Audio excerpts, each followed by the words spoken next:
आज हम शुरू करने वाले हैं इकोलॉजी एनवायरनमेंट की फर्स्ट यूनिट का रिवीजन। आइए शुरू करते हैं। पारिस्थितिकी सिद्धांत और संगठन। पारिस्थितिकी सिद्धांत में सामान्य अर्थों में पारिस्थितिकी को पर्यावरण जीव विज्ञान भी कहा जाता है। भारतीय इतिहास में आरण्यक उपनिषद में पूरी पारिस्थितिकी सिद्धांतों के संबंधित है। आरण्यक उपनिषद जो है वो पारिस्थितिकी सिद्धांतों से संबंधित है।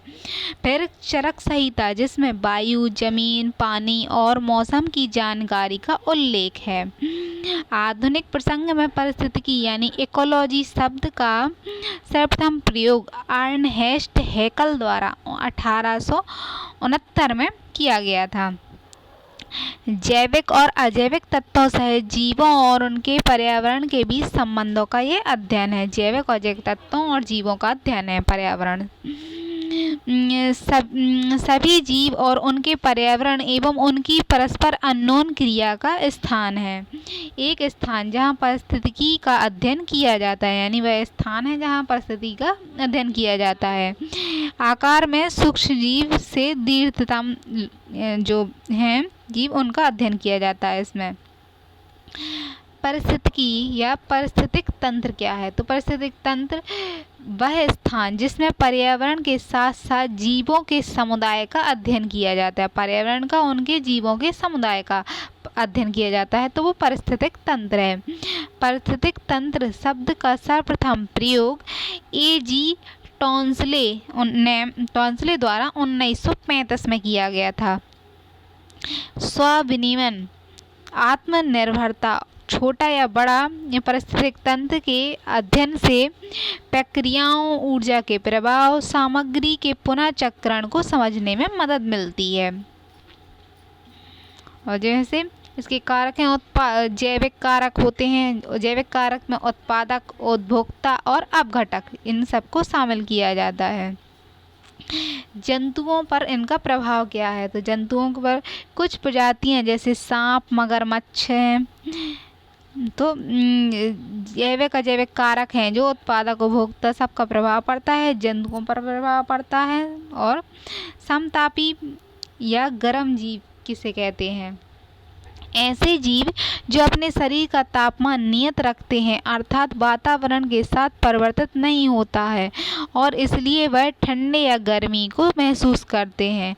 पक्षी और स्तनधारी मानव तो इस समतापी जीव कहलाते हैं। ऐसे जीव जिनके शरीर का तापमान क्या है? नियत रहता है और वातावरण के साथ अपना परिवर्तित नहीं होता है, इसलिए ठंड गर्मी को महसूस कर सकते हैं। ये विषमतापी जीव या विषम तापी, निम्न तापी या शीत तापी जो जीव हैं, ऐसे जीव को कहते हैं जिनके शरीर का तापमान वातावरण के साथ परिवर्तित होता रहता है, अर्थात शरीर का तापमान निश्चित नहीं रहता। जैसे सरीसृप हैं, उभयचर हैं, कीट हैं, ये सारे विषम तापी जीव हैं। जैसे पक्षी हैं और स्तनधारी, इनको छोड़कर सभी जीव जो आएंगे वो विषम तापी होंगे, यानी ठंडी होगी तो इनके तापमान और ज़्यादा शरीर का गिर जाएगा और ज़्यादा गर्मी होगी तो बढ़ जाएगा। ये गर्म और ठंड को महसूस नहीं करते हैं और यह ना तो पूरे वर्ष सक्रिय रहते हैं और ना ही पूरी पृथ्वी पर सभी जगह मिलते हैं। इस तरह के जीव विषमतापी होते हैं। जैसे शीत निद्रा काल, शीतकाल के समय निष्क्रिय हो जाते हैं। अपवाद है चमगादड़ और ध्रुवीय भालू और ध्रुवीय रदनक, यानी ये शीतकाल में भी रहते हैं, लेकिन शीतकाल में ये क्या करते हैं?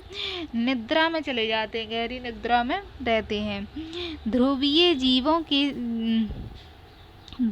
इस तरह से होते हैं। ध्रुवीय जीवों में शीत निद्रा समानता मिलती है, लेकिन ध्रुवीय पक्षी प्रवसन कर जाते हैं। ध्रुवीय जीव होते हैं वो शीत निद्रा में चले जाते हैं, लेकिन जो पक्षी ध्रुवों पर रहते हैं वो प्रवसन कर जाते हैं, दूसरी जगह चले जाते हैं। फिर है ग्रीष्म निद्रा, ग्रीष्म काल में जीवों का निष्क्रिय होना। यह केवल विषम तापी ही दर्शाते हैं, यानी जिनके शरीर का तापमान जो बदलता है, परिवर्तित होता है, वो ही ऐसा दर्शाते हैं। तापमान का प्रभाव पौधों पर। तो ब्लैकमैन का एक सीमा कारक है। सीमा कारक पौधों की वृद्धि को सर्वाधिक प्रभावित करता है। सीमा कारक का जो सिद्धांत है उनका वो प्रभावित करता है। जैसे रेगिस्तान में जल की मात्रा सीमित कारक है। जल सीमित होता है वहाँ। पौधों की वृद्धि रेगिस्तान में पानी की मात्रा पर सर्वाधिक निर्भर करती है। जो कारक कम है यानी सीमित है उसके कारण जो है अधिक परिवर्तन होता है। यानी पानी की मात्रा सर्वाधिक वहाँ प्रभावित करती है पौधों की वृद्धि को। सदाबहार वनों में सीमा कारक मृदा के पोषक तत्व होते हैं। इसलिए पौधों की वृद्धि मृदा की गुणवत्ता पर निर्भर करती है कि मृदा किस तरह की है तो पौधों की वृद्धि उस तरह की होगी, क्योंकि पानी और धूप तो वहाँ बहुत होती है। ऐसे जीव जो उष्णकटिबंधीय क्षेत्रों में रहते हैं उनका गहरा रंग होता है। उष्णकटिबंधीय यानी भूमध्य रेखा के पास रहते हैं जो, उनका रंग गहरा होता है, जबकि वे जीव जो अन्य क्षेत्रों में मिलते हैं वे हल्के रंग के होते हैं। तो ये ताप का प्रभाव है। पौधों पर प्रभाव। प्रकाशित पौधे, ऐसे पौधे जो प्रकाश की उच्च तीव्रता में वृद्धि करते हैं जैसे सूरजमुखी, कपास, अधिपादप इत्यादि ये हैं, तो उनको पौधा ताप प्रभावित करता है। छाया प्रिय पौधे, ऐसे पौधे जो प्रकाश की कम तीव्रता में भी आसानी से वृद्धि करते हैं। मनी प्लांट यानी कम तीव्रता, तो तापमान का ये प्रभाव है पौधों पर। अदर जो हैं कारक जो प्रभावित करते हैं तो पानी, मिट्टी, वायुमंडल, पीएच मान, आर्द्रता, पवनें और ऊंचाई या वर्षा, ये सब क्या करते हैं प्रभावित करते हैं। अब है उत्पादक।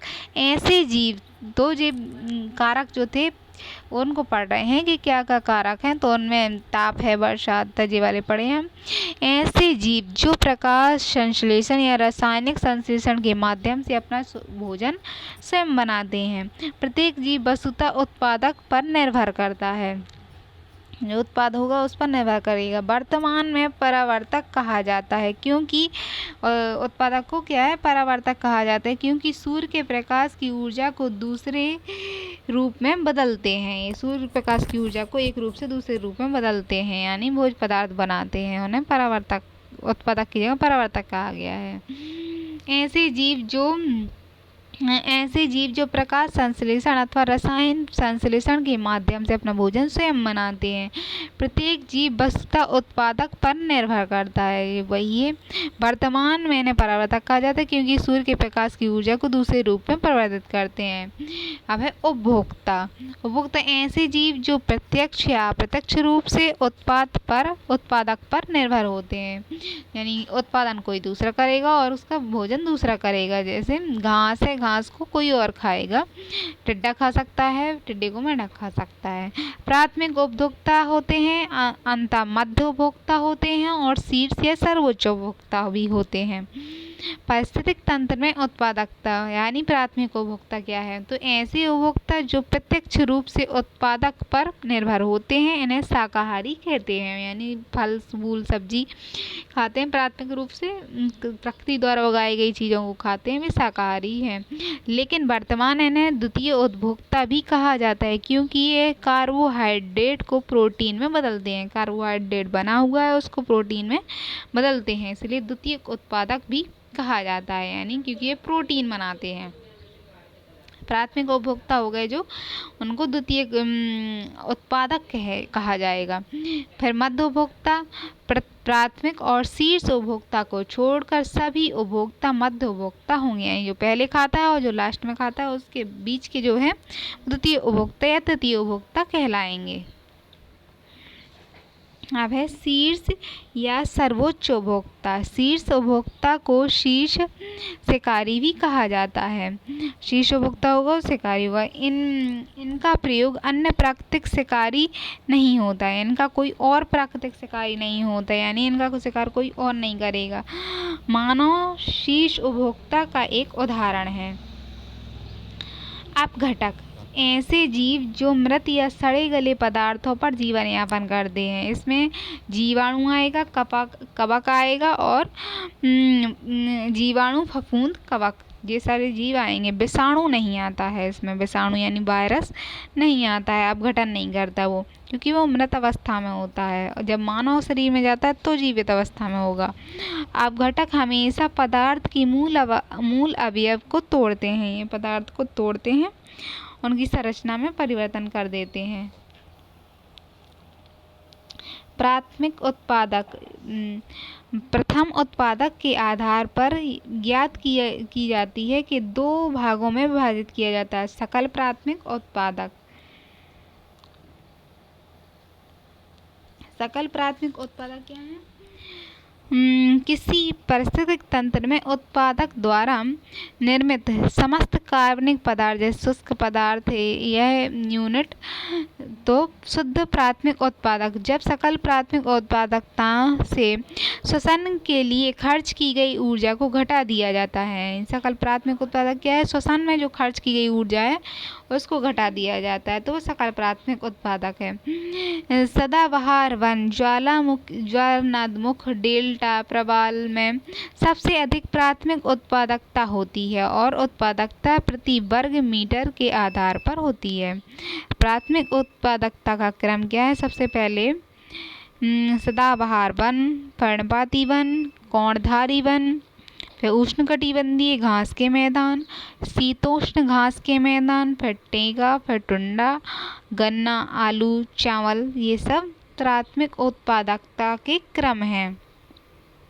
द्वितीय उत्पादकता यह शाकाहारियों के लिए ज्ञात की जाती है। शाकाहारी जो हैं उनके लिए द्वितीय उत्पादकता उन्हें बोला जाए, क्योंकि यह उपभोक्ता हैं जो क्या करते हैं, प्रोटीन का निर्माण करते हैं, इसलिए इन्हें द्वितीय उत्पादकता कहा जाता है। अब है इकोटोन एंड इफेक्ट। इकोटोन क्या है? इकोटोन दो परिस्थितिक तंत्र का संक्रमण क्षेत्र है। यहाँ सर्वाधिक जैव विविधता मिलती है, क्योंकि यहाँ दोनों परिस्थितिक तंत्र के जीवों के लिए अनुकूल वातावरण होता है, जिसे एज इफेक्ट कहते हैं। परिस्थितिक तंत्र के कार्य, तो परिस्थितिक तंत्र के कार्य ऊर्जा प्रवाह है, इसमें दिखाई नहीं दे रहा है। जैविक कारकों ऊर्जा वहन के लिए हानिकारक पड़ते हैं। परिस्थितिक तंत्र का मुख्य कार्य ऊर्जा वहन है, जो खाद्य श्रृंखला या खाद्य जाल के माध्यम से पूर्ण किया जाता है। खाद्य श्रृंखला में ऊर्जा का एक पोषण स्तर से दूसरे पोषण स्तर में क्रमबद्ध स्थानांतरण होता है।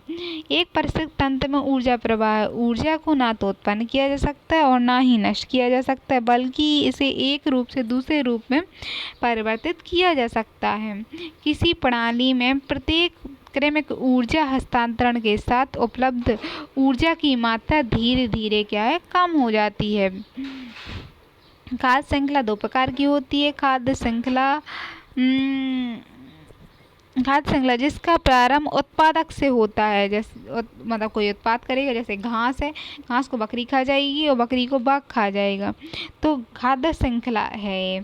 फिर मृतोपजीवी खाद्य श्रृंखला, ऐसी खाद्य श्रृंखला जो मृतोपजीवी या परजीवी से शुरू होती है, जैसे केंचुआ को पक्षी खाएगा, पक्षी को मनुष्य खाएगा, इस तरह से। तो मृतोपजीवी खाद्य श्रृंखला है, और खाद्य श्रृंखला ये एक शाकाहारी वाली टाइप की है। शाकाहारी तो नहीं कहा जाएगा उसको।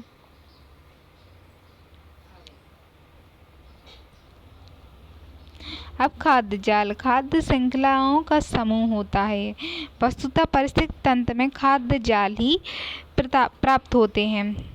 लिंडमान द्वारा प्रस्तुत इसके अनुसार खाद्य श्रृंखला में एक पोषण स्तर से दूसरे पोषण स्तर में 10% ऊर्जा का ही स्थानांतरण होता है, जबकि 90% ऊर्जा वर्तमान पोषी स्तर में जैविक क्रियाओं में उपयोग कर ली जाती है। यानी जो जिस जीव ने भोजन को प्राप्त किया है वो 90% ऊर्जा अपने कार्यों में खर्च कर देगा, सिर्फ 10% ऊर्जा ही अगले स्तर में जाएगी।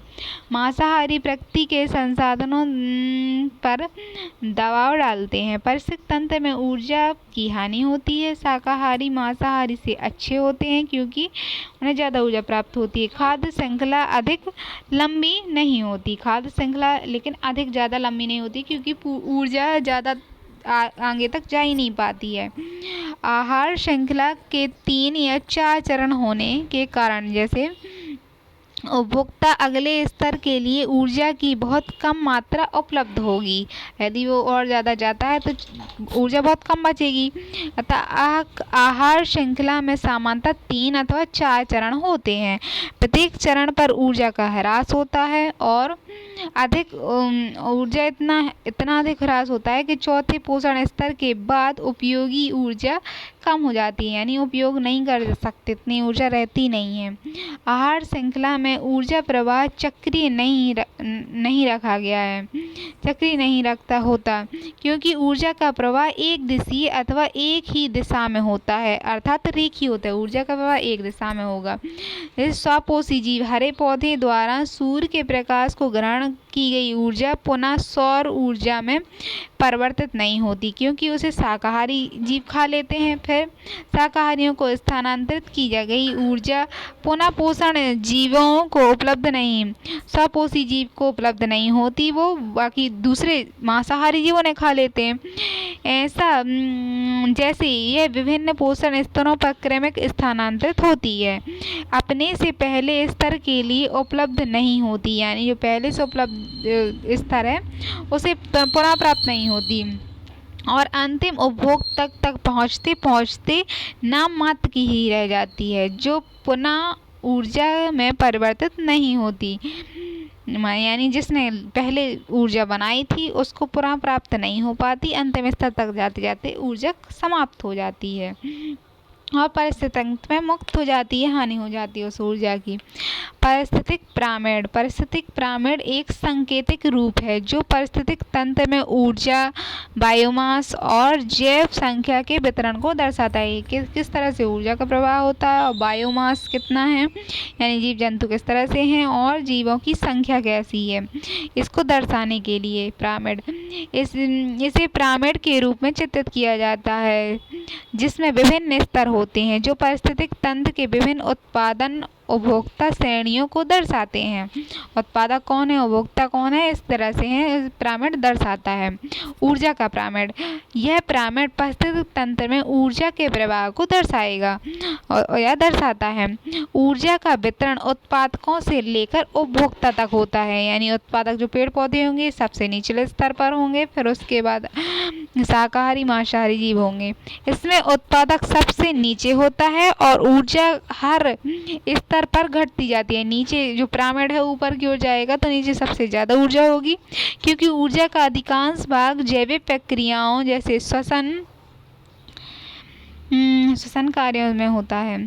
यह पिरामिड हमेशा सीधा होता है। जैसे उत्पादक पौधे होंगे, प्राथमिक उपभोक्ता, शाकाहारी द्वितीयक उपभोक्ता, फिर मांसाहारी तृतीयक उपभोक्ता, यानी उच्च मांसाहारी होंगे ये। इस तरह से पिरामिड बनेगा। सूर्य से ऊर्जा का प्रवाह पौधों द्वारा अवशोषित होता है और फिर यह ऊर्जा घास खाने वाले जानवरों में जाती है और फिर मांसाहारी जानवरों द्वारा खाई जाती है। फिर जैव द्रव्यमान का पिरामिड, यह पिरामिड प्रत्येक स्तर पर जैव द्रव्यमान की मात्रा को दर्शाता है कि जीव कितने हैं या जैव द्रव्यमान कितना है। जैव द्रव्यमान से तात्पर्य किसी स्तर पर उपस्थित सभी जीवों का कुल जैव भार से है कि कितने जीव उपस्थित हैं। तो इसमें उत्पादक यानी पौधे सबसे नीचे होते हैं, क्योंकि सबसे ज़्यादा मात्रा में वही उपस्थित होते हैं और वो ऊर्जा बनाते हैं। तो सबसे अधिक संख्या में पहले पौधे हैं जिनके पास सबसे अधिक जैव द्रव्य होता है और फिर उपभोक्ता और अपघटकों के स्तर तक ये बढ़ता जाता है। पिरामिड ऊपर की ओर चला जाएगा, उपभोक्ता आएंगे फिर अपघटक आएंगे। जैव द्रव्यमान पिरामिड, यह पिरामिड प्रत्येक स्तर पर जैव द्रव्य यानी बायोमास की मात्रा को दर्शाता है। जैव द्रव्यमान से तात्पर्य उस उपस्थित सभी जीवों के कुल जैव भार से है। दोबारा आ गया है ये। इसके पौधे सबसे नीचे स्तर पर होते हैं और जैव द्रव्य होता है जिनके पास उपभोक्ता और अपघटकों तक ये बढ़ता जाता है। यह पिरामिड भी ऊर्जा पिरामिड की तरह सीधा होता है, यानी नीचे से ऊपर की ओर जाता है तो सीधा होता है, लेकिन कभी कभी उल्टा पिरामिड भी देखा जा सकता है। जैसे समुद्र के पारिस्थितिक तंत्र में जहाँ प्राथमिक उपभोक्ता जैसे प्लांट का जैव द्रव्यमान बड़ा हो सकता है, जबकि उत्पादक जो जीव है उनका कम हो सकता है। जंगल के पारिस्थितिक तंत्र में पेड़ का जैव द्रव्यमान बहुत अधिक होता है, जबकि घास का जैव द्रव्यमान बहुत कम है। यानी पेड़ पौधे ज़्यादा होते हैं, उनके पास जैव द्रव्य ज़्यादा होता है, जबकि घास के पास कम होता है। मांसाहारी जानवरों का जैव द्रव्यमान भी अंतिम स्तर पर कम होता है, लेकिन मांसाहारी जीव जो है वो कम होते हैं। संख्या का पिरामिड। यह पिरामिड विभिन्न स्थानों पर उपस्थित जीवों की संख्या को दर्शाता है। यह पिरामिड पारिस्थितिक तंत्र में प्रजातियों की संख्या को विश्लेषित करता है। प्रजातियों की संख्या को बताता है कि किस तरह से संख्या है। इसमें उत्पादक सबसे अधिक होते हैं, उत्पादक यानी पेड़ पौधे सबसे अधिक होंगे, और उपभोक्ता का स्तर पर संख्या घटती जाती है। यानी संख्या का आकार का पिरामिड पारिस्थितिक तंत्र के प्रकार पर निर्भर करता है कि पारिस्थितिक तंत्र कैसा है, तो उसके आधार पर संख्या का पिरामिड निर्भर करेगा। सामान्यतः उत्पादकों की संख्या सबसे अधिक होती है, फिर उपभोक्ता होते हैं, क्रमशः ये कम होती जाती है, यानी सीधा पिरामिड बनेगा। लेकिन अलग अलग परिस्थिति तंत्र पर ये निर्भर करेगा। हालांकि कुछ परिस्थिति तंत्र में, जैसे घास के मैदान में, उल्टा पिरामिड की संरचना हो सकती है, जिसमें प्राथमिक उपभोक्ता जैसे घास खाने वाले कीट संख्या में अधिक हो सकते हैं। संख्या के आधार पर है तो कीटाणु ये कितने सारे होते हैं जो घास खाते हैं, तो इनकी संख्या अधिक हो सकती है। और किसी पारिस्थितिक तंत्र के समुदाय में होने वाला परिवर्तन समुदाय का प्रतिस्थापन है। यानी अनुक्रम के प्रकार। प्राथमिक अनुक्रमण ऐसे क्षेत्र हैं जहाँ पहले कोई समुदाय नहीं था। अनुक्रमण जो है तो ऐसे क्षेत्र जहाँ पहले कोई समुदाय नहीं था, वह क्षेत्र है। फिर द्वितीय अनुक्रमण। इस प्रकार के अनुक्रमण में एक समुदाय को अन्य समुदाय से प्रतिस्थापित किया जाता है, अर्थात एक प्रकार के अनुक्रमण से पहले से ही एक समुदाय उपस्थित था, जिसे वर्षा वनों का मरुस्थल में बदलना। पहले वहाँ वर्षा वन थे, धीरे धीरे वह मरुस्थल में बदल गया, तो एक समुदाय था, अब उसकी जगह पे दूसरा समुदाय आ गया, इसे अनुक्रमण कहेंगे। तो द्वितीय अनुक्रमण है ये। और प्रथम ऐसा अनुक्रमण जहाँ पहले कोई समुदाय मौजूद नहीं था, पहले कोई समुदाय मौजूद नहीं था, लेकिन अब वहाँ कोई समुदाय है, तो प्रथम अनुक्रमण बोलेंगे। लेकिन एक विस्थापित करके या प्रतिस्थापित करके दूसरा आ जाता है समुदाय, तो उसे द्वितीय अनुक्रमण बोलेंगे। स्वप्रेरित अनुक्रमण। ऐसा अनुक्रमण जो धीरे धीरे अपने आप होता है, और सभी प्राथमिक अनुक्रमण वनों के स्थान पर मरुस्थल का और जल के स्थान पर वन का परिवर्तित हो जाना। जैसे पहले एक स्थान पर क्या है, धीरे धीरे अपने आप में परिवर्तन होता है। वन थे, जैसे कि पहले कहीं वन थे, उसके स्थान पर मरुस्थल धीरे धीरे फैल गया अपने आप। और फिर जहाँ जल स्थान थे, जलों में जो पेड़ उग जाते हैं ना जलाशय के पास, धीरे धीरे जल स्थल जो है वो समाप्त हो गया, उसमें गादाद भर गई और वहाँ वन ही वन उग गए। तो इस तरह से परिवर्तित हो सकता है। तो ये स्वप्रेरित अनुक्रम है। अभिप्रेरित अनुक्रम। ऐसा अनुक्रम जो किसी के कारण प्रेरित होता है। अभिप्रेरित यानी किसी के कारण प्रेरणा से होता है, जैसे मनुष्य के द्वारा वनों का विस्थापन। यानी वहाँ मनुष्य क्या है, पेड़ पौधे बहुत थे, लेकिन मनुष्य द्वारा उन वनों को स्थापित कर दिया गया, यानी पेड़ों को धीरे धीरे काट दिया गया या फिर उपयोग कर लिया गया पेड़ों का, तो हो सकता है कि वहाँ मरुस्थल बन गया हो। तो मनुष्य प्रेरित या किसी के प्रेरणा से भी अभिप्रेरित हो सकता है। तो स्व अनुक्रमण होता है और अभिप्रेरित अनुक्रमण होता है। प्रगतिशील अनुक्रमण। प्रगतिशील अनुक्रमण होता है। और जल अनुक्रमण। प्रगतिशील यानी सजीव, मछलियों, उभयचर, सरीसृप, इन सब के कारण होता है। जलीय अनुक्रमण होता है कि जल में पेड़ पौधे देखो जाते हैं और वे पूरा कब्जा लेते हैं और धीरे धीरे पानी खत्म हो जाता है। अनुक्रमण में मिलने वाली समष्टि या समुदाय। ये क्या है, प्राथमिक समुदाय, अनावृत समुदाय। जो अनुक्रमण प्रारंभिक अर्थात पारिस्थितिक तंत्र में अनुक्रमण शुरू करते हैं वो है। सरल समुदाय। ऐसे समुदाय जो अन्य समुदायों से अधिक स्थायी होते हैं। जो समुदाय सरल समुदाय यानी समुदाय, ऐसे समुदाय जो अन्य समुदायों से अधिक स्थायी होते हैं वो सरल समुदाय हैं। अंतिम समुदाय जो अनुक्रमण का अंत अंत करें, यानी अनुक्रमण हो रहा है उसका अंत कर देते हैं, जो वो अंतिम समुदाय हैं। अनुक्रमण में मिलने वाले चरण। अनुक्रमण में मिलने वाले चरण क्या है?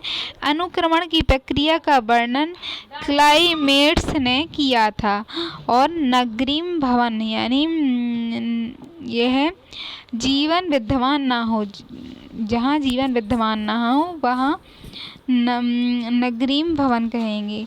प्रवर्तन एक भाग में किसी समष्टि का सफलतापूर्वक स्थापित होना, किसी एक भाग में किसी समष्टि का पूर्णतः स्थापित हो जाना, ये प्रवर्तन है। नगरीय भवन जहाँ जीवन विद्यमान ना हो, और अनुक्रमण की प्रक्रिया का वर्णन क्लाइमेट्स ने किया था।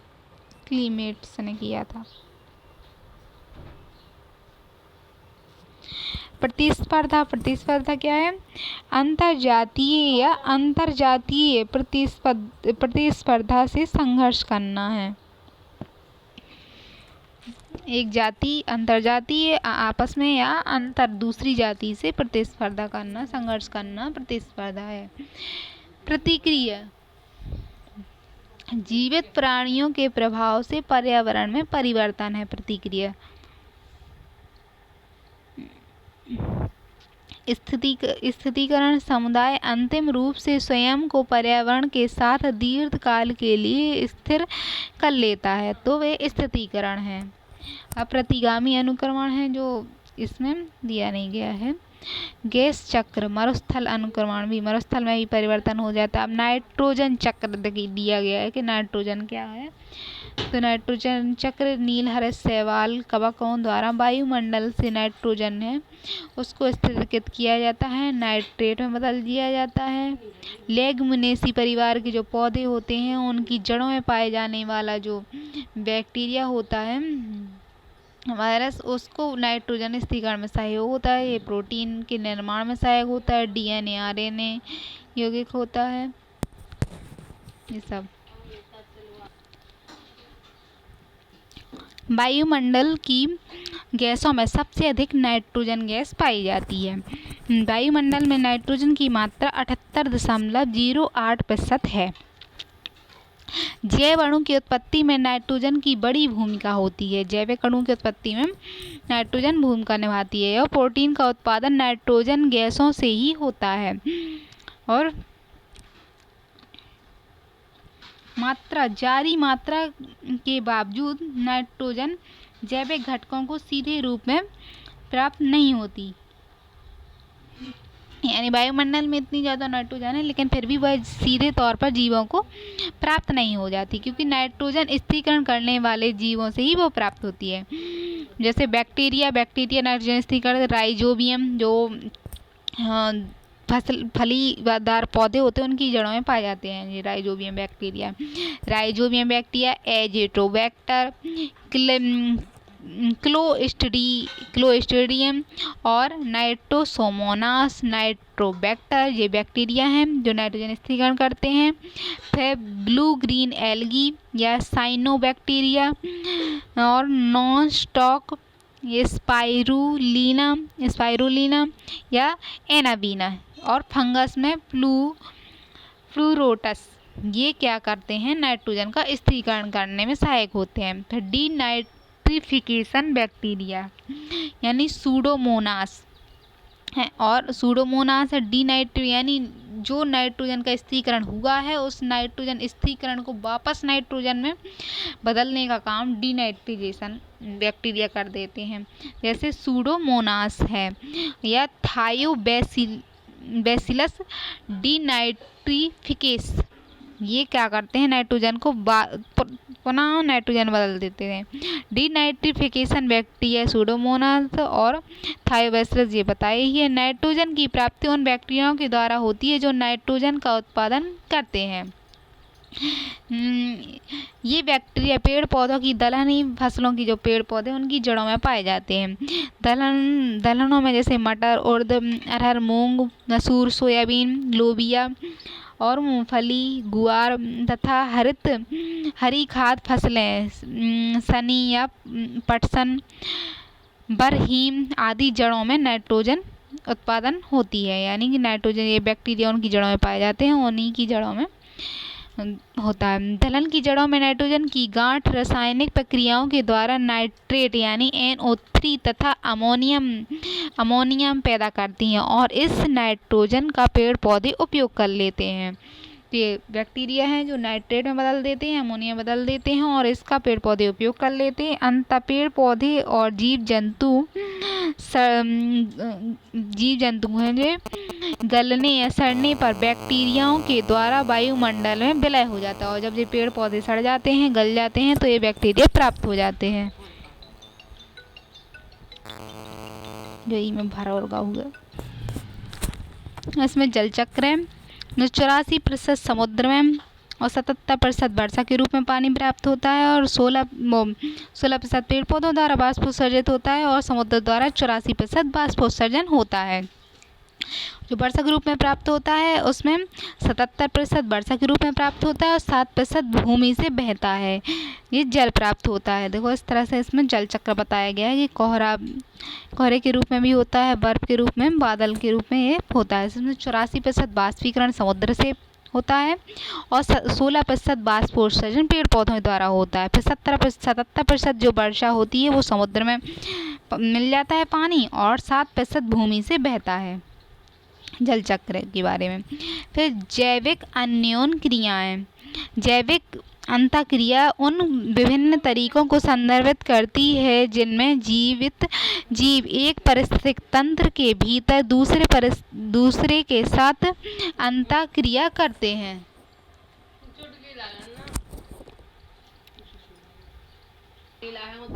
शांत। जैविक अंतःक्रिया उन विभिन्न तरीकों को संदर्भित करती हैं जिनमें एक जीव एक पारिस्थितिक तंत्र के भीतर दूसरे के साथ अंतःक्रिया करते हैं। यह अंतःक्रिया शामिल जीवों के अस्तित्व, विकास और व्यवहार को प्रभावित कर सकती है तथा पारिस्थितिक तंत्र की संरचना और गतिशीलता को आकार देने में महत्वपूर्ण भूमिका निभाती है। जैव अंतःक्रिया के प्रकार। सकारात्मक अंतःक्रिया, नकारात्मक। सकारात्मक इसमें सहजीवन और पारस्परिकता होती है, सहभोजता होती है। नकारात्मक अंतःक्रिया है उसमें परजीविता होती है, यानी दूसरे के ऊपर निर्भर होते हैं और शिकार करते हैं। एमेंशियलिज्म और एंटीबायोसिस होती है एक प्रक्रिया, और होती है। और तटस्थ अंतःक्रिया तीसरी है, तटस्थता होती है इसमें। तो सहजीवन और पारस्परिकता। सकारात्मक अंतःक्रिया का जो पहला है सहजीवन या सकारात्मक सहजीवन, पारस्परिकता किस तरह होती है। पारस्परिकता से तात्पर्य दो प्रजातियों के बीच घनिष्ठ संबंध से है जिसमें दो प्रजातियों को लाभ होता है, यानी दोनों प्रजातियों को लाभ होता है। उदाहरण के लिए मधुमक्खी और फूल एक दूसरे के साथ परस्पर संबंधित रखते हैं, जहाँ मधुमक्खी का क्या काम है, पराग इकट्ठा करने का लाभ, वहीं फूल के लिए मधुमक्खी परागण में मदद करती हैं, यानी उनका परागण एक स्थान से दूसरे स्थान पर करती है, इसलिए उनके लिए सहायक है। इसके उदाहरण में और हैं, जैसे पारस्परिकता में लाइकेन में कवक और शैवाल साथ साथ एक दूसरे के कार्य करते हैं। कोरल है, इसमें ज़ूज़ैंथेलाई जो जीव है उसके साथ कोरल का संबंध होता है। कीट और परागण है, पक्षी हैं, चमगादड़ हैं, माइकोराइजा यानी कवक, ये सब पारस्परिकता निभाते हैं, यानी प्लस प्लस संबंध निभाते हैं, दोनों को लाभ होता है इससे, इसे पारस्परिकता कहते हैं। अब सहजावन, इसमें क्या है, एक प्रकार का पारस्परिक संबंध है जिसमें शामिल प्रजातियों के बीच अंतःक्रिया इतनी घनिष्ठ होती है कि अंतःक्रिया करने वाली प्रजाति एक दूसरे के बिना नहीं रह सकती। उदाहरण के लिए कोरल और ज़ूज़ैंथेलाई एक पारस्परिक संबंध है। यदि ज़ूज़ैंथेलाई चली जाती है तो कोरल लीफ मर जाते हैं, यानी एक को फायदा होता है दूसरे को नुकसान नहीं होता। सहभोजिता। सहभोजिता एक प्रकार की अंतःक्रिया है जिसमें एक प्रजाति को लाभ होता है जबकि दूसरी को ना तो कोई हानि होती है ना ही कोई लाभ होता है, यानी दूसरे को लाभ नहीं होता ना हानि होती है, लेकिन एक को लाभ जरूर होता है। उदाहरण के लिए चूसने वाली मछली के ऊपर रेमोरा प्रायः चूसने वाली भाग के ऊपर क्या है, शीर्ष पर चिपकी रहती है, जिससे जो उसके सिर के ऊपरी भाग पर मौजूद होती है। अब रेमोरा को कुछ सूक्ष्म मुक्त सफारी प्राप्त हो जाती है और शार्क जो है शार्क से बचे हुए भोजन को प्राप्त करने में उसे मदद मिलती है। परजीविता। परजीविता क्या है, इस प्रकार की अंतःक्रिया में एक प्रजाति को हानि और दूसरी को लाभ होता है। परजीविता से परजीवी शामिल होते हैं जो आमतौर पर एक छोटे आकार का जीव होता है जो मेजबान कहलाने वाले किसी अन्य जीव प्रजाति में या उसके ऊपर जहाँ से भी हो परजीविता को पोषण प्राप्त करते हैं। अक्सर आश्रय मिलता है, न पोषण भी प्राप्त करते हैं उस जीव से और आश्रय भी मिलता है और उसके ऊपर निर्भर रहते तो उससे प्राप्त करते, तो उसको क्या होता है, लाभ होता है एक को, दूसरे को हानि होती है। परजीवी को लाभ होता है लेकिन मेजबान को हानि होती है, जैसे गोल कृमि, फीता कृमि, मलेरिया परजीवी तथा अनेक जीवाणु, कवक, विषाणु मानव के ऊपर परजीवी होते तो मानव को हानि होती है और उन्हें लाभ होता है। फिर इस प्रकार की अंतःक्रिया में शिकारी किसी अन्य प्रजाति के जानवर को खाता है जिसे शिकार कहा जाता है। एक शिकारी दूसरे को खाता तो एक को हानि दूसरे को लाभ होता है। इस संबंध में स्वाभाविक रूप से शिकारी को लाभ होता है जबकि शिकार को हानि होती है। शिकार और परजीविता एक दूसरे से अलग हैं, लेकिन शिकार और परजीविता, जैसे शिकार करना हुआ और परजीविता हुआ, वो एक दूसरे से इस प्रकार अलग हैं क्योंकि शिकार के परिणाम स्वरूप शिकार की तत्काल मृत्यु हो जाती है जबकि परजीविता के कारण मेजबान जीव को नष्ट नहीं होना पड़ता, मतलब उसे थोड़ी हानि होती है लेकिन वो तुरंत नष्ट नहीं होता है। जहाँ शिकारी दूसरों को खाता है वहीं परजीवी अपने मेजबान पर अन्य प्रजातियों से क्या करते हैं, पोषण तत्वों को ग्रहण करते हैं। सेवन का काम अपने लाभ कमाना होता है, पोषण तत्व प्राप्त करना होता है। शिकारियों के विपरीत अंतः परजीवी मेजबान के अंदर रहते हैं और ये क्या करते हैं, शिकारी जो बाहर शिकार करते हैं जबकि उसमें परजीविता में मेजबान के ऊपर रहते हैं जो परजीवी होते हैं। शिकारियों की तुलना में परजीविता आमतौर पर छोटे और कमजोर होते हैं, तो परजीवी छोटे होते हैं, कमजोर होते हैं, जबकि शिकारी तो बड़े आकार में होते हैं। अब है एमनसलिज्म, इसमें एक को हानि होती है दूसरे को कोई लाभ नहीं होता है। दो प्रजातियों के बीच नकारात्मक संबंध है जिसमें एक प्रजाति दूसरी प्रजाति को नुकसान पहुंचाती है या प्रतिबंधित करती है जबकि वह स्वयं दूसरी प्रजाति से प्रतिकूल रूप से प्रभावित या नुकसानग्रस्त नहीं होती, यानी दूसरे को नुकसान पहुंचाती है लेकिन उसे खुद लाभ कुछ होता नहीं है, यानी नुकसानग्रस्त और कुछ नुकसान भी नहीं होता है। उदाहरण के लिए काले अखरोट की जड़ों में श्वासित जुगलून इसके आसपास के पौधों को नष्ट कर देता है, यानी जुगलून जो होता है एक स्रावित पदार्थ है जिसके जो क्या करता है आसपास के पौधों को नष्ट कर देता है और कन्वेन्बुलस यानी अनवेंसिस के कारण गेहूं का विकास भी बाधित हो जाता है। इस तरह से और को नुकसान हो जाता है लेकिन उन्हें कुछ फायदा है ही नहीं।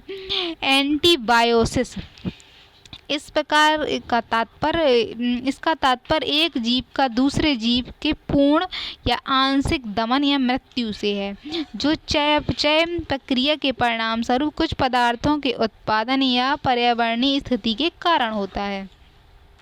इसमें किसी को भी लाभ नहीं मिलता और ये पदार्थ और ये परिस्थितियां अन्य जीवों के लिए हानिकारक होते हैं, किसी को लाभ नहीं मिलता, ये एंटीबायोसिस है। उदाहरण के लिए नीले हरे शैवाल, जो तालाब हैं, तालाब में नीले हरे शैवाल विशेष रूप से माइक्रोसिस के खिलने से हाइड्रोसिलाइमिन जैसे विषाक्त पदार्थ उत्पन्न कर देते हैं जिससे मछलियों और मवेशियों की मृत्यु का कारण बनते हैं। तो ये इस तरह से होते हैं कि किसी को लाभ नहीं मिलता है इससे, उन्हें नियत हिस्से वालों ने क्या लाभ है, और जो जीव हैं मर जाते हैं उनसे भी क्या है, तो ऋणात्मक संबंध होता है। प्रतियोगिता, यह दो आबादियों के बीच अंतःक्रिया है जिसमें दो प्रजातियों को कुछ हद तक नुकसान पहुंचता है। दोनों प्रतियोगिता में दोनों को कुछ हद तक नुकसान पहुंचता है। प्रतिस्पर्धा तब होती है जब दो आबादियां या प्रजातियों को एक ही आवश्यक संसाधन की आवश्यकता होती है और उसकी आपूर्ति कम होती है। यानी एक ही संसाधन की आवश्यकता है लेकिन उसकी जो है आपूर्ति कम है, तो दो प्रजातियां उस पर प्रतियोगिता करेंगी।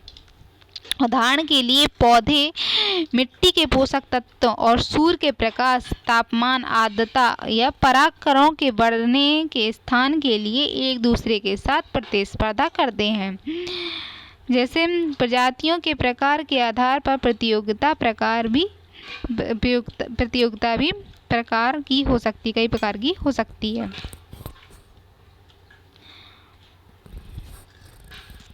अंतःविशिष्ट प्रतिस्पर्धा, अंतःविशिष्ट प्रतिस्पर्धा से तात्पर्य एक ही पारिस्थितिक तंत्र में निवास करने वाली विभिन्न प्रजातियों के बीच प्रतिस्पर्धा है। एक ही पारिस्थितिक तंत्र है, उसमें भिन्न भिन्न प्रजातियां हैं, तो विभिन्न प्रजातियां हैं जो उनके बीच प्रतिस्पर्धा होगी।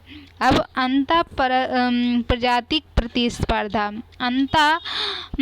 प्रजाति प्रतिस्पर्धा तात्पर्य एक ही पारिस्थितिक तंत्र में निवास करने वाली एक ही प्रजाति के सदस्यों के बीच प्रतिस्पर्धा। यानी इसमें जो अंतर्विशिष्ट प्रतिस्पर्धा थी उसमें एक ही पारिस्थितिक तंत्र में अलग अलग बहुत सारी प्रजातियां थी, उनके बीच प्रतिस्पर्धा हो रही थी। जबकि अंतर प्रजातीयता में क्या है, अंतर में इसमें एक ही पारिस्थितिक तंत्र में एक ही प्रजाति के सदस्यों के बीच होते हैं, यानी प्रजाति एक है और उनके बीच प्रतिस्पर्धा हो रही है। तटस्थता, तटस्थतावाद से तात्पर्य दो प्रजातियों के बीच संबंधों से है जो परस्पर क्रिया तो करते हैं लेकिन एक दूसरे को प्रभावित नहीं करते। इसमें एक प्रजाति की उपयुक्तता का दूसरे प्रजाति पर कोई प्रभाव नहीं पड़ता, यानी एक दूसरे से तटस्थ रहते हैं, यानी एक दूसरे को प्रभावित नहीं करते हैं। उदाहरण के लिए पहाड़ की घाटी में रहने वाले डेडेलिन और रेनोवो टाउ, रेगिस्तान में रहने वाले कैक्टस और टोरेंटुलिना के बीच परस्पर क्रिया होती है। फिर अंतःक्रियाओं के प्रभाव किस तरह से होते हैं। पारस्परिकता में प्लस प्लस संबंध होते हैं, यानी दोनों को लाभ होता है। सहभोजिता, प्लस और जीरो, एक को लाभ दूसरे को कोई हानि नहीं होती है। तटस्थता, तटस्थता में दोनों को कोई लाभ और कोई हानि नहीं होती है। लेकिन असहभोजिता अमनसिलिज्म है, एक को कोई लाभ नहीं होता लेकिन दूसरे को हानि होती है। फिर शिकार और परजीविता में एक को लाभ होता है दूसरे को हानि होती है। प्रतियोगिता में दोनों को हानि होती है। अब है नीके।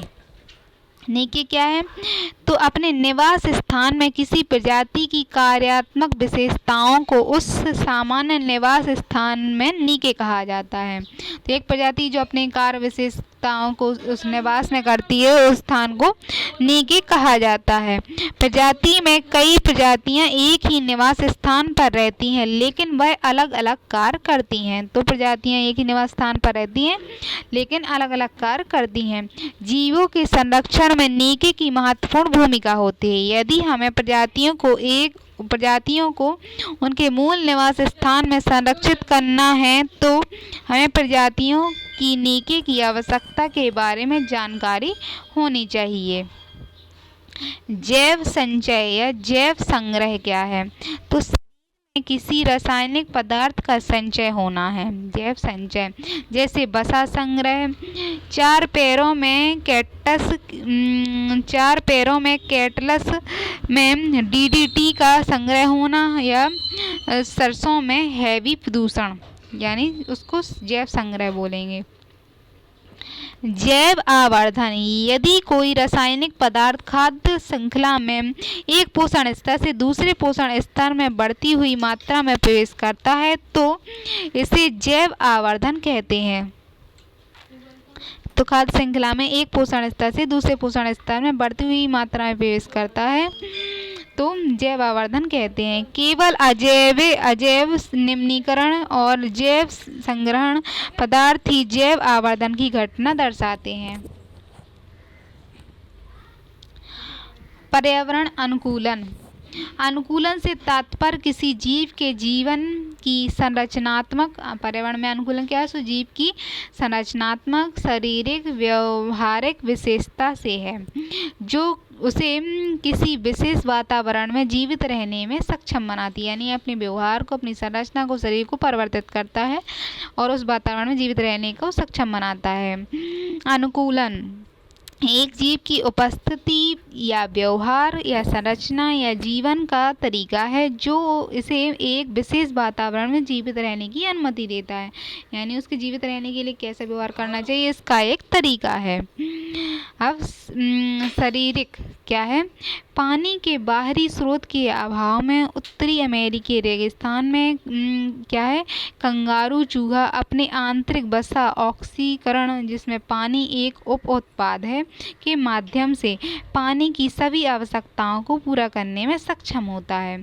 तो एक उसका उदाहरण है शारीरिक क्या, कि पानी की बाहरी स्रोत के वहाँ उपस्थित नहीं होता तो अपने शरीर में ही क्या करता है, कंगारू चूहा अपने शरीर के वसा ऑक्सीकरण का उसको उपयोग कर लेता है और अपनी आवश्यकता को पूरा कर लेता है। तो वो है फिर अपने मूत्र को केंद्रित करने की क्षमता भी एक उत्सर्जन उत्पाद को हटाने के लिए पानी की न्यूनतम मात्रा का उपयोग किया जा सकता है। जैसे जानवर अस्थायी रूप से कम तनावपूर्ण निवास की ओर पलायन कर जाते हैं।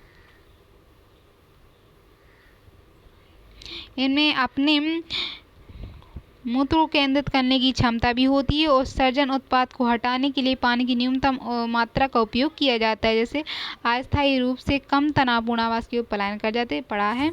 जल पारिस्थितिक तंत्र के अनुकूलन, यानी पौधों के अंदर अनुकूलन, सबसे कम विकसित जड़ें होती हैं। जैसे पानी के प्रति पारिस्थितिक तंत्र में अनुकूलन करने के लिए कम जड़ें होती हैं।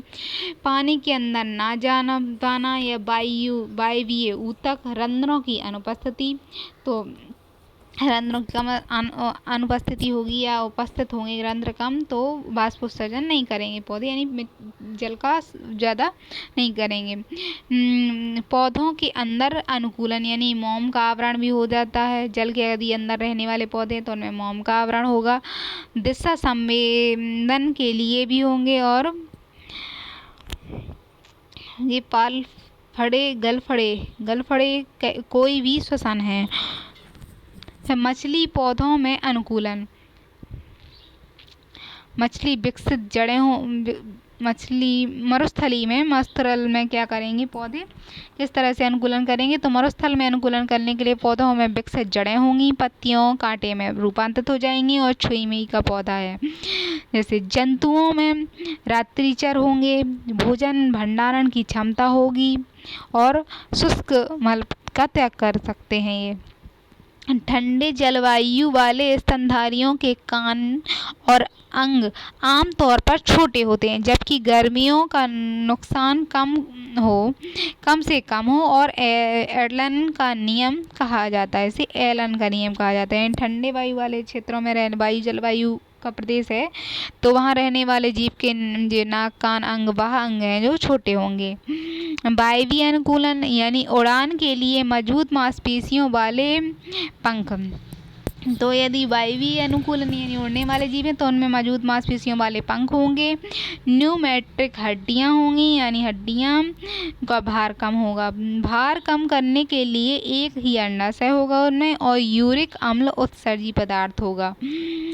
फिर लवणीय मृदा के पौधे में अनुकूलन, लवणीय मृदा के पौधे क्या करेंगे, कार्कीय शुष्क मृदा करेंगे, स्वांगीकृत जड़ें होंगी, उनमें जरायु स्थिति वाले पौधे होंगे।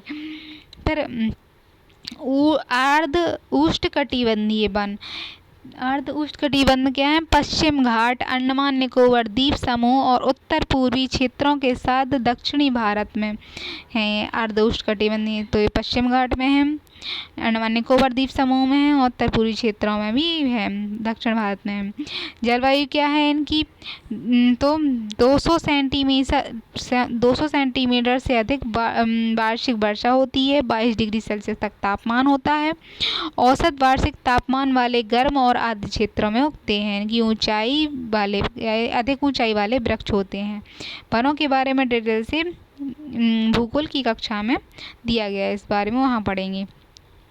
वनों में वृक्षों के पत्तों के गिरने, फल और फूल लगने का कोई निश्चित समय नहीं होता। जो वर्षा वाले वन होते हैं उनमें इसका कोई निश्चित समय नहीं होता। वर्ष भर हरे भरे रहते हैं। इन वनों में क्योंकि वहाँ की परिस्थितियाँ ऐसी हैं। इन वनों में पाई जाने वाली प्रजातियों में रोजवुड, महोगनी, एनी बोनी आदि और सुपारी और जामुन, आम, होलक हैं। पारिस्थितिक तंत्र क्या है? पर्णपाती वन होंगे, शीतोष्ण कटिबंधीय होंगे। इस तरह से वन के बारे में है। बेंथिक जानवर वे जीव होते हैं जो पानी के अंदर किसी स्रोत जैसे महासागर, झील, नदी पर या उसके तल में रहते हैं। इन्हें बेंथोस के नाम से भी जाना जाता है। उदाहरण के लिए केकड़े, समुद्री तारे, समुद्री एनीमोन, स्पंज, मूंगा, समुद्री अर्चिन, कीड़े या बाइबल्स होते हैं। अब है नकल यानी मिमेस्री।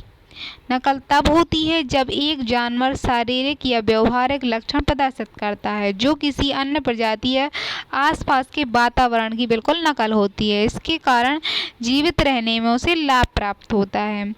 जानवर जरूरी नहीं है कि दूसरे जानवरों की नकल करें, वे आसपास के पौधे, चट्टान की भी नकल कर सकते हैं।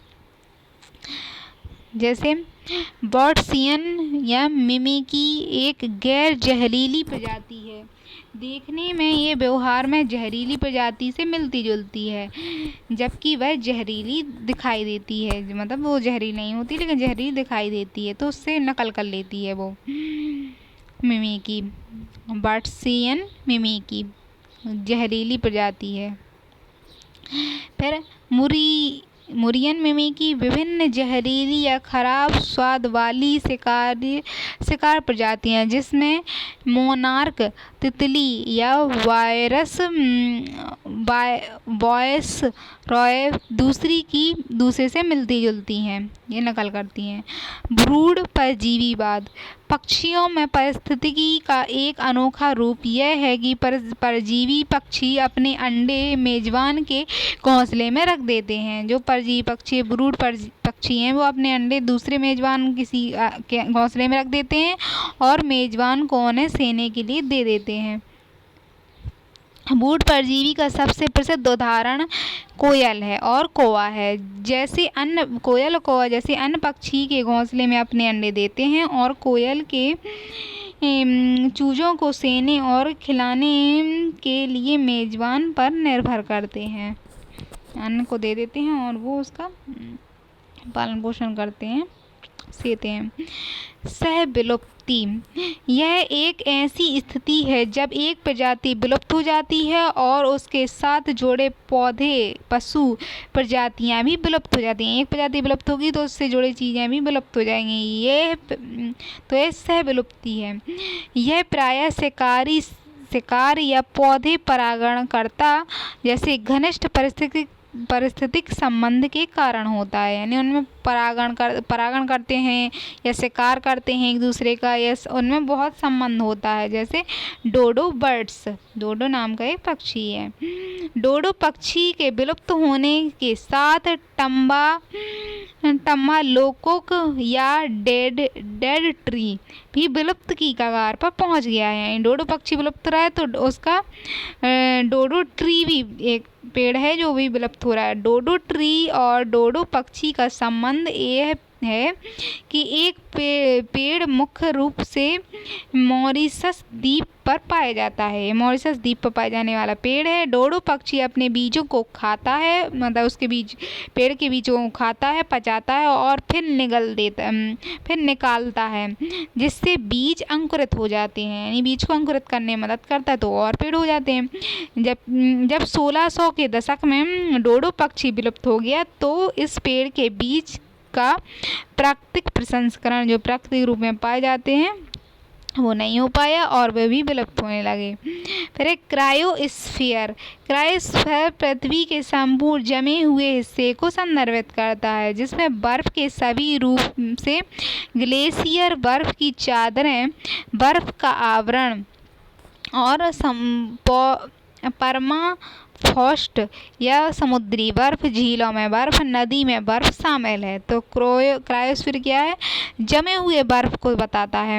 अनिवार्य रूप से इसमें वह सभी क्षेत्र शामिल है जहां पानी ठोस अवस्था में मौजूद है, जो सूर्य के प्रकाश की उच्च परावर्तकता के कारण वैश्विक वायुमंडलीय विनियमन में महत्वपूर्ण भूमिका निभाता है। यानी जो क्या है, उच्च परावर्तक का काम करता है और वायुमंडल में विनिमय में घूमने, सूर्य की आने वाली रोशनी को भी परावर्तित करता है।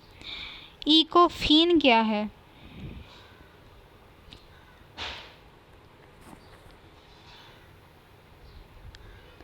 अब है इकोफीन यानी इकोटॉपिक्स और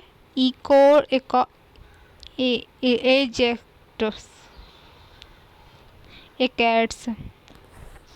आनुवंशिक रूप से विशिष्ट आबादी, स्थान, वातावरण के अनुकूल प्रजातियों के भीतर अंतर आनुवंशिकता है। इसमें पीढ़ियों के माध्यम से पारस्परिक होने वाली प्रवृत्ति लक्षण होते हैं। ऊंचाई, प्रकाश या मिट्टी के अनुकूलन होता है। ये क्या है? इकेट्स पर्यावरणीय परिस्थिति के कारण एक ही प्रजाति में रूपात्मक विविधता है और कोई आनुवंशिक परिस्थितियां नहीं होती। भिन्नता अस्थायी है। यदि पर्यावरणीय परिस्थितियां बदलती हैं तो परिवर्तित होती हैं। आवास के कारण पौधे के आकार या पत्ती के आकार में परिवर्तन होता है। बिंदु। केंद्रीय वन, पर्यावरण एवं जलवायु परिवर्तन मंत्रालय के तत्वाधान में भारतीय वन संरक्षण द्वारा प्रकाशित किया गया है। द्विवर्षीय रिपोर्ट है। पहली बार 1987 में प्रकाशित की गई। वर्तमान में 18वां प्रकाशन जारी किया गया है। इसने केंद्रीय वन और जलवायु परिवर्तन मंत्रालय ने वन संरक्षण द्वारा प्रकाशित रिपोर्ट की मुख्य बातें क्या हैं? तो रिपोर्ट में वन क्षेत्र यानी वृक्ष क्षेत्र, मैंग्रोव क्षेत्र, बढ़ते स्टॉक और भारत के वनों में कार्बन स्टॉक, वनों की आग की घटनाएं और कृषि वानिकी आदि के बारे में जानकारी देती है। तो ये रिपोर्ट किस बारे में जानकारी देती है? मैंग्रोव क्षेत्र के बारे में, वृक्ष क्षेत्र के बारे में, कार्बन स्टॉक कितना है, आग की घटनाएं कितनी हुई, कृषि वानिकीकरण कैसा चल रहा है, इसके बारे में जानकारी देती है ये रिपोर्ट। इस रिपोर्ट को पर्यावरण मंत्रालय जारी करता है और 2 वर्ष के बाद आती है। 1987 में प्रकाशित होना ये शुरू हुई थी रिपोर्ट और पहला जो है 18वां प्रकाशन जारी हुआ है। अब कुल वन और वृक्ष क्षेत्र बताए गए हैं कि इसमें 8,27,000 वर्ग किलोमीटर क्षेत्र कुल वन जो है, वन कितने हैं? 8,27,000 वर्ग किलोमीटर क्षेत्र है जो देश की भौगोलिक क्षेत्र का हिस्सा है। वन क्षेत्र लगभग, और फिर क्या इसमें वनी क्षेत्र तो बताया था, कुल वन क्षेत्र, वन और वृक्ष क्षेत्र दोनों बताए गए थे। वन और वृक्ष क्षेत्र दोनों हैं इसमें शामिल। इसमें वृक्ष क्षेत्र बताया है कि वृक्ष क्षेत्र कितना है? वृक्ष जो है 7,15,000 वर्ग किलोमीटर है, यानी 21% है, जबकि वृक्ष जो है वन क्षेत्र 7 लाख है और वृक्ष क्षेत्र 1,12,000 वर्ग किलोमीटर है, जो 3% हिस्सा है। 3.41% हिस्सा जो है वृक्ष है और वन है जो वो 21% हिस्सा है। हिस्से में है। वर्ष 2021 की तुलना में देश में कुल वन और वृक्ष क्षेत्र में 1445 वर्ग किलोमीटर में वृद्धि हुई है कि वृक्ष और वन में वृद्धि हुई है। इनमें वन आवरण में 56 वर्ग किलोमीटर तथा वृक्ष आवरण में 12 वृक्ष में कितनी वृद्धि हुई है? 1289 वर्ग किलोमीटर की वृद्धि हुई है। यानी वन आवरण में सिर्फ 156 वर्ग किलोमीटर की वृद्धि हुई, जबकि वृक्ष आवरण में 1289 वर्ग किलोमीटर की वृद्धि हुई है। वन और वृक्ष आवरण की अधिकतम वृद्धि देखने के लिए शीर्ष राज्य कहाँ है? तो छत्तीसगढ़ में 684 वर्ग किलोमीटर की वृद्धि हुई है। उत्तर प्रदेश में 559 वर्ग किलोमीटर की वृद्धि है। उड़ीसा में 559 वर्ग किलोमीटर की वृद्धि है। यानी छत्तीसगढ़ पहला है, फिर उत्तर प्रदेश और उड़ीसा है। वन आवरण की अधिकतम वृद्धि दिखाने वाले शीर्ष राज्य, यानी वन कहाँ हुए हैं? तो ये वाली जो रिपोर्ट थी वन और वृक्ष के लिए दोनों वाली थी कि कहाँ वृद्धि हुई, तो छत्तीसगढ़, उत्तर प्रदेश और उड़ीसा, ये टोटल है वन और वृक्ष दोनों का। अब वनवस का बताया जा रहा है, तो वनवस में क्या है? मिजोरम है, फिर गुजरात है, फिर उड़ीसा है। तो मिजोरम में 242 वर्ग किलोमीटर की वृद्धि हुई है, गुजरात में 180 वर्ग किलोमीटर की वृद्धि हुई है, जबकि उड़ीसा में 152 वर्ग किलोमीटर की वृद्धि हुई है। अब है क्षेत्रफल के हिसाब से सबसे अधिक वन और वृक्ष। क्षेत्रफल के आधार पर वन और वृक्ष कहाँ हैं? तो क्षेत्रफल के आधार पर मध्य प्रदेश में सबसे ज़्यादा 85,724 वर्ग किलोमीटर क्षेत्र में वृक्ष और वन दोनों मध्य प्रदेश में है। सबसे ज़्यादा क्षेत्र है मध्य प्रदेश का। फिर अरुणाचल प्रदेश में 67,000 वर्ग किलोमीटर का क्षेत्र है। महाराष्ट्र में 65,000 वर्ग किलोमीटर का क्षेत्र है वन और वृक्ष के लिए। सबसे पहले महाराष्ट्र है, फिर अरुणाचल प्रदेश, फिर महाराष्ट्र है, जहाँ वृक्ष आवरण और के लिए सबसे ज़्यादा क्षेत्र है। क्षेत्रफल की दृष्टि से सर्वाधिक वन वाले शीर्ष 3, यानी वन सबसे ज़्यादा शीर्ष 3 राज्य कहाँ हैं? तो सबसे ज़्यादा वन जो पाए जाते वन और वृक्ष दोनों का बताया गया था। अब वन वाले कहाँ हैं सबसे ज़्यादा? तो मध्य प्रदेश में 77,000 वर्ग किलोमीटर में वन है, अरुणाचल प्रदेश में 65,000 वर्ग किलोमीटर में वन है, और छत्तीसगढ़ में 55,000 वर्ग किलोमीटर में क्षेत्र में वन है। कुल भौगोलिक क्षेत्र के संबंध में वन वृक्ष आवरण के प्रतिशत में वृद्धि में शीर्ष 3 राज्य, यानी वन आवरण में कितने प्रतिशत की वृद्धि हुई है, उसमें 3 राज्य कौन से हैं? तो लक्षद्वीप में जो है 51.33% की वृद्धि हुई है वन क्षेत्रों में, वन के आवरण में, और मिजोरम में 85% की, अंडमान निकोबार द्वीप समूह में 81। तो सबसे पहले लक्षद्वीप में 51% की वृद्धि हुई है, मिजोरम में 85%, अंडमान निकोबार में 81% की वृद्धि हुई है वन के आवरण में। फिर वन राज्य केंद्र शासित प्रदेश में 33% से अधिक भौगोलिक क्षेत्र वन में है, यानी 19 राज्यों और केंद्र शासित प्रदेशों में क्या है? 33% वन और वृक्ष हैं। इनमें 8 राज्य केंद्र शासित प्रदेश और अर्थात इसमें कौन शामिल है? मिजोरम है, लक्षद्वीप है, अंडमान निकोबार द्वीप समूह है, अंडमान और अरुणाचल प्रदेश है, नागालैंड है, मिजोरम है, नागालैंड, मेघालय है, त्रिपुरा है, मणिपुर है, में 75% से अधिक वन क्षेत्र हैं, यानी 8 राज्य जो हैं या केंद्र शासित प्रदेश में शामिल है।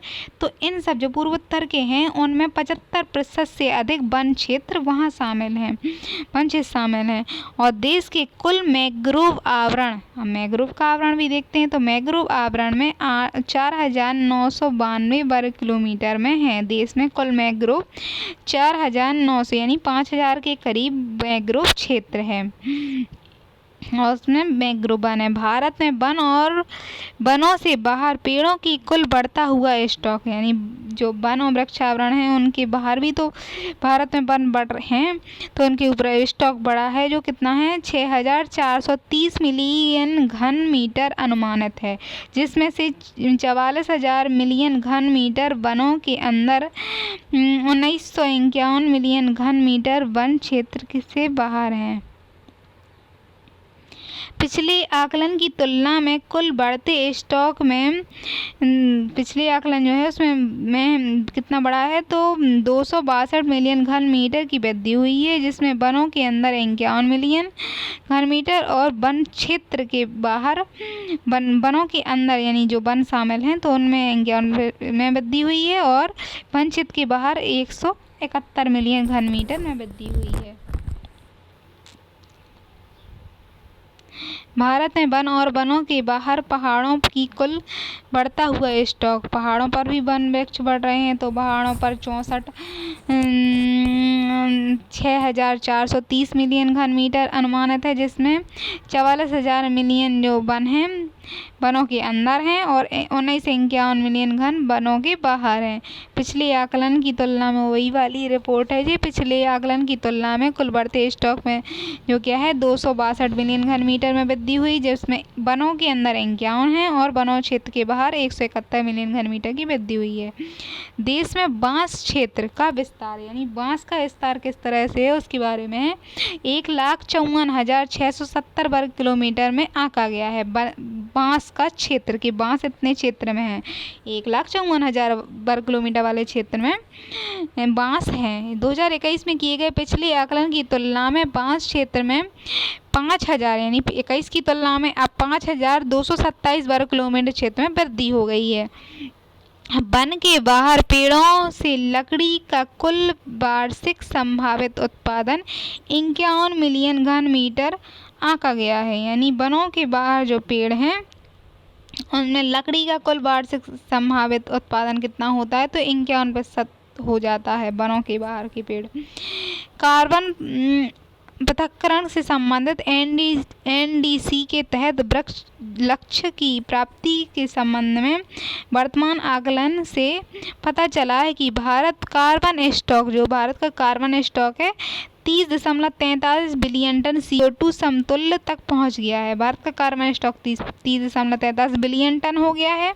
2005 की आधार वर्ष की तुलना में भारत में 2.29 बिलियन टन अतिरिक्त कार्बन सिंक तक पहुंच चुका है, यानी 2 बिलियन ज़्यादा उसने कार्बन को स्टॉक किया है।